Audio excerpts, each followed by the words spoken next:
Hello everyone, आज हम start करेंगे फिजिकल केमिस्ट्री का chapter that is chemical kinetic. ठीक है, तो केमिकल काइनेटिक क्या होता है? केमिकल रिएक्शन के अंदर जो रेट का चेंज हो रहा है, केमिकल रिएक्शन चल रही है तो उसमें रेट का भी तो इफेक्ट होता है। ठीक है, कोई मैच चल रहा है तो रन रेट होती है, उसके अंदर जो केमिकल रिएक्शन होती है उसकी भी रेट होती है। उस रेट को डिफाइन करने के लिए हम क्या पढ़ रहे हैं? Chemical kinetics. तो अभी रेट क्या होती है? रेट क्या होती है? Change in any quantity with respect to time. Change in any quantity with respect to time, यानी कि टाइम बढ़ता जा रहा है और आपकी क्वांटिटी में चेंज होता जा रहा है। जैसे कि हम एक एग्जांपल लें, हमारा सपोज 1 घंटे का लेक्चर है और 1 घंटे में हमने आज के दिन 4 पेजेस पढ़े और कल भी हमारा 1 घंटे का लेक्चर था, कल हमने 3 पेज पढ़े। तो इससे आप क्या डिटरमाइन कर पा रहे हो? कल तो हमने 3 पेज पढ़े थे और आज हमने कितने पेज पढ़े? 4 पेज। ठीक है, तो इससे हमारी क्या रेट के डिटरमाइन हुई है कि रेट फास्ट होगा। पहले तो रेट कम थी और अब रेट बढ़ गई। तो चेंज इन क्वांटिटी है पेजेस। कल तो हमने 3 पेज पढ़े थे और आज कितने पेज पढ़े हमने? 4 पेज। ठीक है, तो वही चीज यहां पर भी है। यहां पर हम पेज से डिटरमाइन नहीं करेंगे, जहां जो हमारी क्वांटिटी होगी या जो हमारा चेंज इन क्वांटिटी है वो क्या रहेगी? कंसंट्रेशन ऑफ रिएक्टेंट या प्रोडक्ट ऑफ रिएक्टेंट। ठीक है, उस हिसाब से टाइम बढ़ता जा रहा है तो आपकी कंसंट्रेशन में कितना चेंज आ रहा है वो डिटरमाइन करेगी केमिकल काइनेटिक्स। ठीक है, तो उसी से रिलेटेड एक टॉपिक है हमारा जीरो ऑर्डर काइनेटिक्स। ठीक है, जीरो ऑर्डर काइनेटिक्स क्या होता है? जो जीरो ऑर्डर की रिएक्शन को फॉलो करेगा। कैसे? जैसे हमारे पास एक रिएक्शन है ए गिव्स बी, ए या जीरो लो, ए रिएक्टेंट होता है अभी प्रोडक्ट होता है, टी बराबर 0। ऐसा टाइम जब आपने किसी चीज को स्टार्ट नहीं किया था, टी बराबर 0, तो टी बराबर 0 पर हमारी कंसंट्रेशन सपोज है ए नॉट, यानी कि पूरा का पूरा 100% है ना। हम घर से पूरा का पूरा निकल गए। जब टी बराबर 0 है तो प्रोडक्ट तो बना नहीं था, इसलिए वो क्या है? निल। कुछ टाइम बाद, कुछ सेकंड बाद, कुछ घंटों बाद हमने t = सेकंड लिख दिया है। कुछ टाइम बाद क्या होगा? आपका रिएक्टेंट में से कुछ कमी होगी, कुछ घटेगा, माइनस होगा। कितना माइनस होगा हमें नहीं पता। a नॉट माइनस x, तो कितना बनेगा? x ही बनेगा। आप मार्केट गए 100 रुपए लेके निकले, कुछ टाइम बाद आपने मार्केट में शॉपिंग करी तो 100 में से कुछ रुपए खर्च कर दिए, है ना? तो क्या मिलेगा? सपोज आपने 50 रुपए खर्च किए तो 50 रुपए का प्रोडक्ट मिलेगा। ये a नॉट माइनस x वो कितना बना? x। ठीक, या फिर हम इसको ऐसे लिख सकते हैं at = a naught minus x। अब ये at क्या चीज है? Concentration of a at time t। कुछ टाइम बाद आपकी कंसंट्रेशन कितनी रहेगी जो आप लेकर के आए हैं?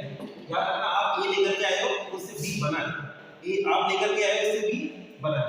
ठीक है, तो a नॉट माइनस x, इसको आप रिमेनिंग कंसंट्रेशन भी कह सकते हैं। इसको आप क्या कह सकते हो? Remaining concentration.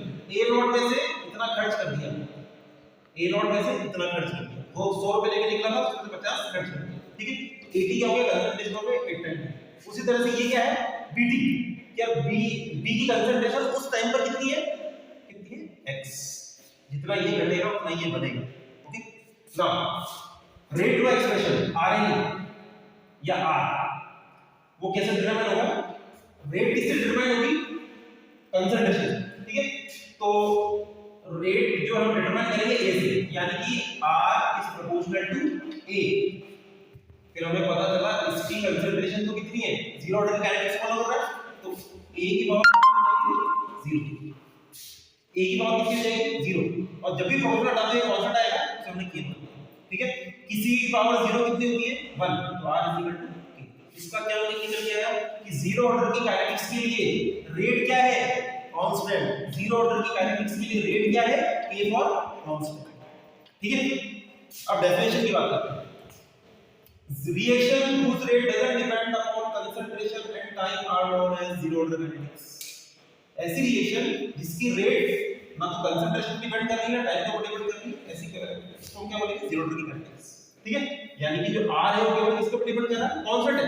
आपकी जो रेट है वो क्या है? कांस्टेंट। That's it. इसे एक इक्वेशन बन गया। अब एक क्वेश्चन है, calculate concentration of a and b after time t as well as half life time and life time for above reaction. कैसे निकालते हैं? अब ध्यान देना, जो आप लेकर आते हो वो हमेशा कम होता है और जो प्रोडक्ट है वो हमेशा बनता है। जो आप लेकर आते हो वो हमेशा कम होता है और प्रोडक्ट हमेशा बनता है। हाँ, तो इससे रिलेटेड क्वेश्चन है, calculate concentration of a and b after time t as well as half life and life time for above reaction. ठीक है, तो रेट निकालने सबसे पहले रेट = -dA/dt। ये माइनस कैसे लगा दिया हमने? रिएक्टेंट की कंसंट्रेशन में हमेशा कमी आती है, कमी आती है मतलब माइनस, और प्रोडक्ट हमेशा बढ़ता है, बढ़ना मतलब प्लस, इसलिए हमने माइनस लगाया। और रेट क्या बताती है, अभी हमने डेफिनेशन बताई थी, change in quantity with respect to time, change in quantity with respect to time, change का मतलब क्या होता है, final minus initial, final minus initial, dy dt minus कितनी जगह है, dy dt कितनी जगह है, और ये चेंज, ठीक है, ये चेंज लिख दिया, ठीक है, इसको सॉल्व करो कितना जाएगा dx, ठीक है। आगे बढ़ते हैं, यानी कि e इक्वल टू कितनी निकल गई dx upon k is equal to dx upon, अब इसको थोड़ा सा रीअरेंज कर देते हैं, dx is equal to k dt, integration कर देते हैं 0 से x 0 से t, इसको सॉल्व करेंगे तो simple k is equal to x is equal to kt आ जाएगा, दैट इज इक्वेशन 2 या formula number 2, what it now concentration of reactant, अब रिएक्टेंट की कंसंट्रेशन निकालनी है जिसको कि हमने 80 बोला है, 80 क्या था, concentration of A at time t, ठीक है, आपको वही निकालनी है, आपको वो कंसंट्रेशन नहीं पता नहीं है तो आप घर से लेकर आए हैं, वो हमें पता है कितना लेकर आए, ठीक है, ये रास्ते की बात है, बीच वाले टाइम की बात है, 10 सेकंड बाद, 20 सेकंड बाद, 1 दिन बाद, 2 दिन बाद, क्या स्थिति है, वो वाली कंसंट्रेशन ऑफ रिएक्टेंट 80, जो कि कितनी है A0 - x, ये देख लीजिए A0 - x, ठीक है, 80 की जगह 80, A0 x की जगह लिख दोगे आप kt, ठीक, ये सॉल्यूशन फेज है, कौन सी फेज है, सॉल्यूशन।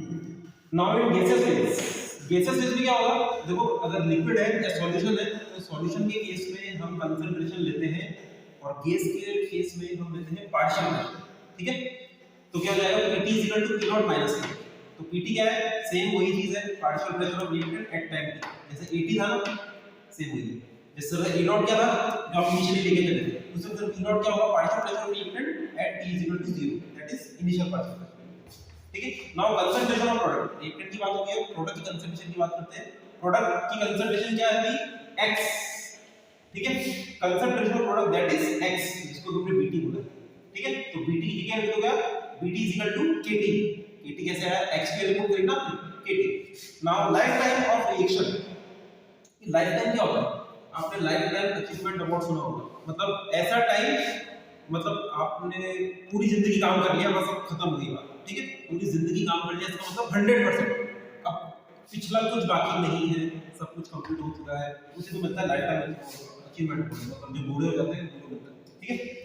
तो लाइफ टाइम ऑफ रिएक्शन यानी कि time in which 100% of reaction gate completed, पूरी तरह से कंप्लीट हो चुकी है, पिछला कुछ नहीं बचा, ठीक है, यानी कि एट TLT, इसको शॉर्ट में लिखा हमने half life time, sorry full life time, life time ऐसा टाइम जब लाइफ कंप्लीट हो चुकी है, यानी कि 80 कितना होगा 0, उधर ध्यान दो, 80 0 कैसे, पिछला कुछ बचा ही नहीं ना, पिछला कुछ भी नहीं बचा, पूरा का पूरा रिएक्टेंट प्रोडक्ट में कन्वर्ट हो गया, आपकी पूरी की पूरी एनर्जी जीवन भर लग गई किसी एक काम को करने में, मतलब आप बूढ़े हो गए, ठीक है, तो पिछला कुछ नहीं बचा, 80 = 0, आपका जितना भी रिएक्टेंट है वो प्रोडक्ट में कन्वर्ट हो गया, जब पूरा का पूरा प्रोडक्ट में कन्वर्ट हो गया तो रिएक्टेंट कुछ नहीं बचा, तो ये कहना चाह रहा है 80, इसको भी हम रिमेनिंग कंसंट्रेशन कहते हैं, रिमेनिंग कंसंट्रेशन वो कितनी हो गई 0, ठीक है, यानी कि पूरा का पूरा रिएक्टेंट किसमें कन्वर्ट हो गया, प्रोडक्ट में, पूरा का पूरा रिएक्टेंट A0 किसमें कन्वर्ट हो गया, प्रोडक्ट में, और प्रोडक्ट का आपने क्या माना है x, यानी कि x की वैल्यू कितनी हो जाएगी A0, x की वैल्यू A0, अब वैल्यू पुट करनी, now from equation 3 80 = A0 - kt, आपका 80 वैल्यू 0 आ गई, A0 की जगह A0 लिखो, k की जगह k और t की जगह TLT, ठीक है, तो TLT की वैल्यू आप निकालोगे A0/k, यानी कि इस टाइम पर ये वो टाइम है जब रिएक्शन पूरी तरह से कंप्लीट हो चुकी है, A0/k, ठीक है, A0 की वैल्यू आपको गिवन होगी, k कांस्टेंट है, इसकी वैल्यू गिवन होगी, तो हम न्यूमेरिकल सॉल्व कर देंगे।